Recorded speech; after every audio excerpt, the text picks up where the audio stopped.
Thank you for participating in the Idaho State Department of Education Child Nutrition Program's Civil Rights Training.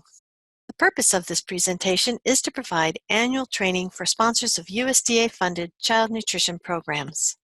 An additional purpose is to ensure compliance with and enforcement of the prohibition against discrimination in all food and nutrition service, nutrition programs, and activities, whether federally funded or not.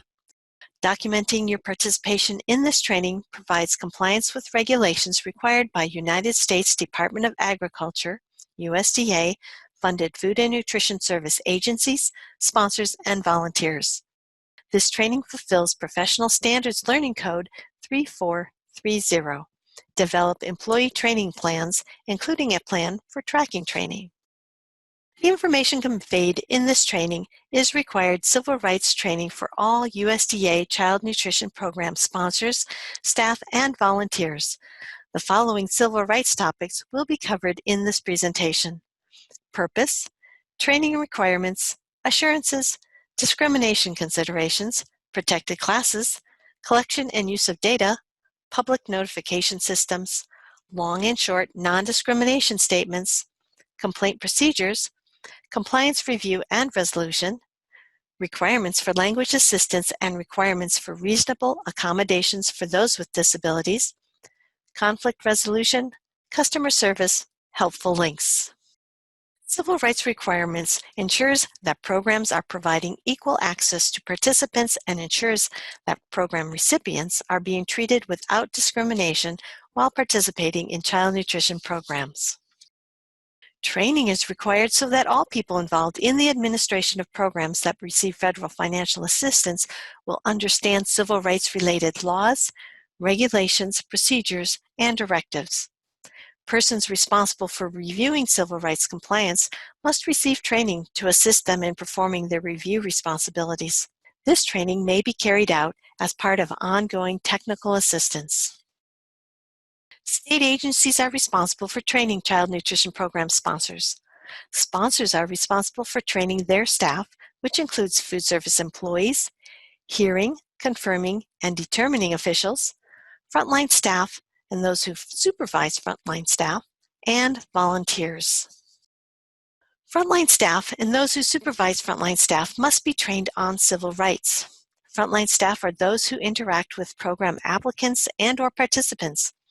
Sponsors are also required to train volunteers who interact with program applicants and/or participants.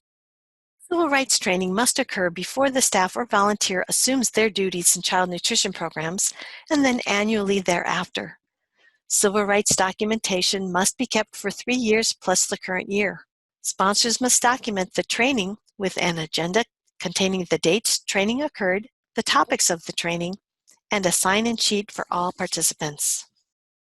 The training agenda must include the following minimum training requirements: assurances, collection and use of data, effective public notification systems, complaint login procedures, compliance review techniques, resolution of noncompliance, requirements for reasonable accommodation of persons with disabilities, requirements for language assistance, conflict resolution, customer service.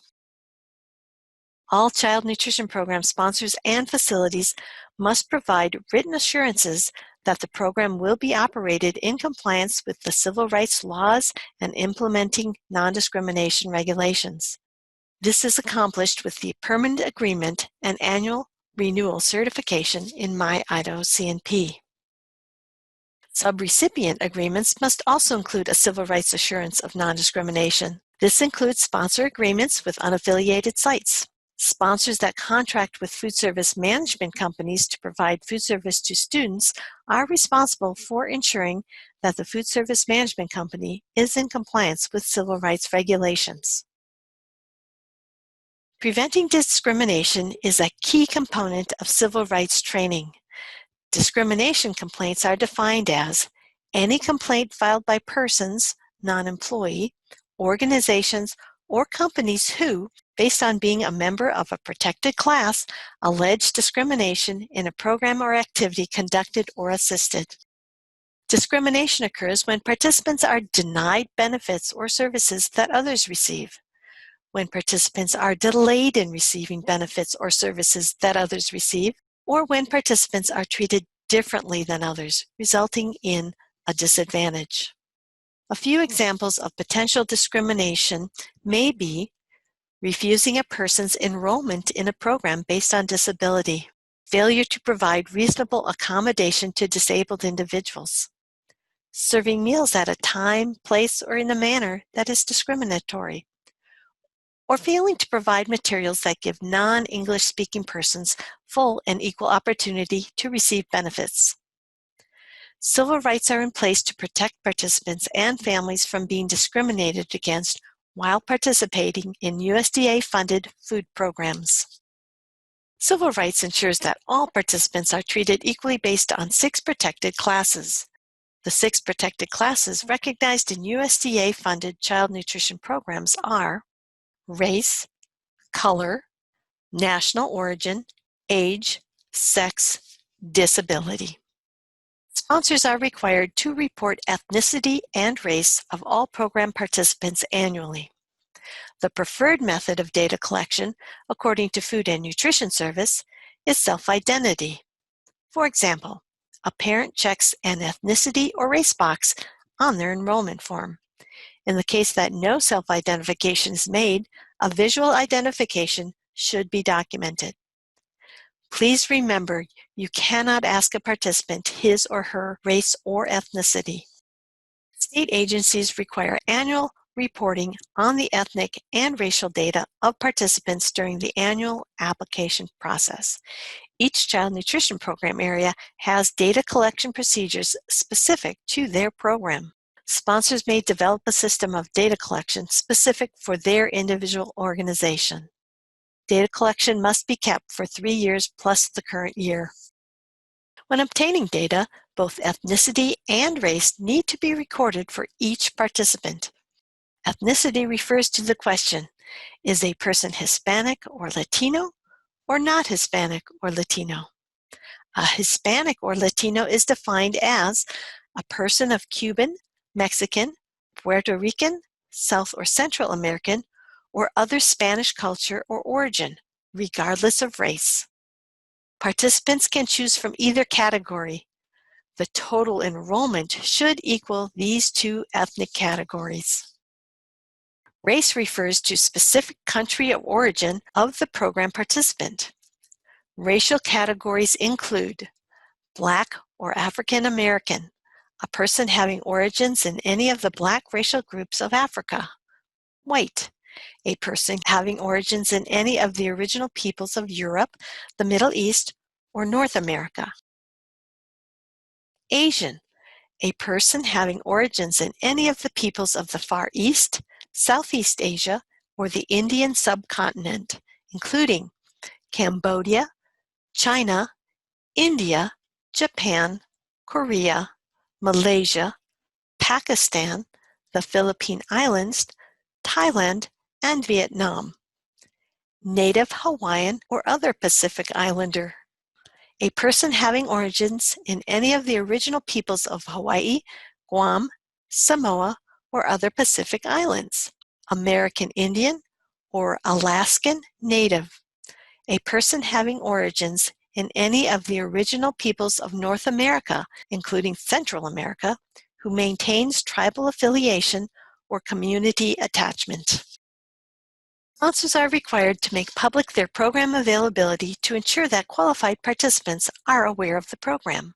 Participants must be advised at the service delivery point of their right to file a complaint and the complaint process. The And Justice for All poster must be prominently displayed where there is a USDA presence and where it may be read by the public. Family daycare homes are exempt from this requirement. Please make sure you are displaying the correct non-discrimination poster. The revised poster is green and is dated September 2019. Methods of public notification include informing potentially eligible applicants about the program outreach, providing information in other formats for those with disabilities. An example of this may be providing large print or braille menus for those who are visually impaired. conveying equal opportunity when using photographs. Include a good representation of various ages, races, genders, etc. Prominently displaying the Current and Justice for All poster. The non-discrimination statements must be included in all media mentioning USDA-funded child nutrition programs, including menus, flyers, internet pages, and other food-related program announcements. This slide shows an example of a flyer mentioning a sponsor's food program with the short non-discrimination statement included at the bottom. The non-discrimination statement is a USDA statement that must be present on all publications and media announcements mentioning USDA child nutrition programs.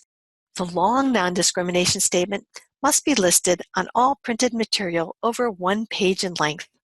Web pages and documents over 1 page in length must have the full statement. This slide shows the long statement. When you use the long statement, make sure that the entire statement is reproduced on the document. This slide shows an example of the long non-discrimination statement in Spanish. It is important to use the Spanish version in Spanish-speaking communities. The short statement can be used on material that is less than 1 page front and back if there is no room for the full non-discrimination statement. This slide shows the short non-discrimination statements in English and Spanish for any document where the full non-discrimination statement would significantly change the format of the document. Typically, the short non-discrimination statement is used on documents that are 1 page or 1 sheet of paper in length, including front and back. Any person alleging discrimination based on a protected class has the right to file a complaint within 180 days of the discriminatory action. All complaints, written or verbal, must be forwarded to the state agency within 3 days. Anonymous complaints will be handled as any other complaints. The USDA has set a procedure for discrimination complaints based on instructions in FNS Instruction 113, Revision 1. Sponsors are also required to make civil rights complaint information available upon request. When documenting a civil rights complaint, the following information should be included: name, address, and telephone number of the complainant, specific location delivering the service, nature of the incident that led to the complainant to feel discrimination was a factor, the basis on which the complainant believes that discrimination exists, names and titles, phone numbers, and business or personal addresses of persons who may have knowledge of the discriminatory action, dates the action occurred. If a person makes a verbal complaint via phone or in person and refuses or is not inclined to place allegations in writing, the person to whom the allegations are made must write up the complaint, making an attempt to collect specific information. Sponsors must keep a civil rights binder or file with the required civil rights complaint documents, including the following: a written civil rights complaint procedure. The procedure should state the organization's policy on how to proceed when obtaining a civil rights complaint. An annually dated civil rights complaint log, even when no complaints are received or documented. Copies of the civil rights complaint form. Complaint forms must be available at all child nutrition program sites. Information in the civil rights binder or file must be annually updated and maintained for 3 years plus the current year for state agency review. A sample complaint form can be found on the Idaho State Department of Education website. The procedures, logs, etc. are all available on the Idaho Department of Education Child Nutrition Programs website. Here are samples of civil rights complaint logs. You must have 1 report for each program year. At the end of the program year, if the site has no complaints, best practice is to note "no complaints" on that log along with the date. Then begin a fresh log for the new upcoming program year. This slide represents the flow of information when a complaint and/or procedure for civil rights is being followed up on for compliance. The USDA Regional Office is responsible for the review of state agencies. The state agency is responsible for review of local agencies. The state agency must report any significant findings to the regional USDA office. Initially, local agencies must receive a pre-approval compliance review from the state agency to determine civil rights compliance before receiving funds. If the state agency reports a finding, corrective action will be put in place until non-compliance is resolved. All reports must be maintained as part of records for future review. Civil rights requirements state that provisions must be made for non-English speaking program participants. For example, enrollment forms or menus may need to be translated into Spanish in areas where Spanish is necessary in order for families to comprehend the information. Another example of language assistance would be providing Braille or large print for visually impaired program participants. Civil rights requirements state that reasonable accommodation must be made for persons with disabilities. For example, to allow food program access, ramps could be available to accommodate those in wheelchairs. Another example of an accommodation would be having food component substitutions available for those with medically documented disabilities. For example, a participant who has celiac disease, a gluten intolerance, must have a choice of a bread or grain item that is gluten-free. The sponsor may not use offer versus serve to eliminate a specific food component for a participant with a disability. In this case, the sponsor must offer a grain substitute for a participant who cannot consume gluten. Providing reasonable accommodations is done on an individual basis. If you are unsure, contact the state agency for further guidance. Let's take a closer look at the term disability as it relates to civil rights and child nutrition programs. The Americans with Disabilities Act, ADA, Amendments Act of 2008 made important changes to the meaning and interpretation of the term disability under Section 504 of the Rehabilitation Act of 1993. These changes make it easier for individuals to establish they have a disability. After the passage of the ADA Amendments Act, most physical and mental impairments constitute a disability. The central concern for sponsors of child nutrition programs should be working collaboratively with families to ensure equal access to program benefits for participants with disabilities. A person with disabilities, as defined in the ADA Amendments Act of 2008, is any person who has a physical or mental impairment which substantially limits one or more major life activities, has a record of such impairment, or is regarded as having an impairment. The term physical or mental impairment includes many diseases and conditions. Major life activities are broadly defined and include, but are not limited to, caring for oneself, performing manual tasks, seeing, hearing, eating, sleeping, walking, standing, lifting, bending, speaking, breathing, learning, reading, concentrating, thinking, communicating, and working.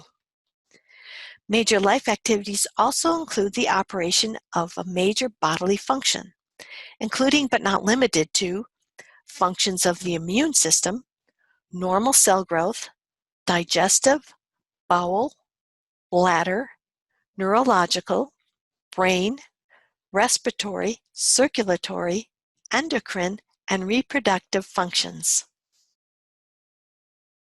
Sponsors are required to make substitutions for participants with medically documented disabilities. Sponsors also have the option to accommodate food preferences for participants without disabilities.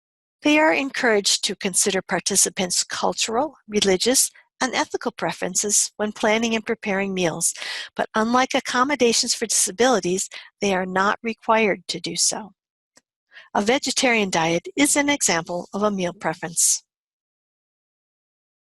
Disabilities must be determined and documented with a medical statement form signed by a recognized or licensed medical authority within the state. In the state of Idaho, a disability may only be determined and signed by the following recognized medical authorities: licensed physician, medical doctor or doctor of osteopathy, physician assistant, nurse practitioner, and dentist. The signed form must also indicate appropriate substitutions. Sponsors are required to make substitutions for appropriately documented medical disabilities and must keep all documentation in regards to disabilities, foods to be substituted, and foods to be omitted.